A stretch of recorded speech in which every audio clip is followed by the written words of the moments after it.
মানে আপনার অপারেশন হয়েছিল তো, অনেক রক্ত গেছে তো, এটা খাইলে রক্ত হয়, ভিটামিন আছে।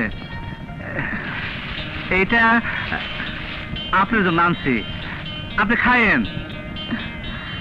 অপূর্ব, আমি এটা রাখবো না। কেন? তুমি একজন সন্ত্রাসী। আমি যে সন্ত্রাসী হয়েছি তাতে তো আমার কোনো দোষ নাই। কেন? তোমাকে কি কেউ জোর করে সন্ত্রাসী বানিয়েছে? আমি ছোটকাল থেকে মানুষের লাথি কুত্তা খাইছি। আমি ভাত খাওয়ার জন্য পেটের দায়ে বাইরে থাকার জন্য সন্ত্রাসী হয়েছি। তুমি এটা রাখবা না? না, আমি রাখবো না।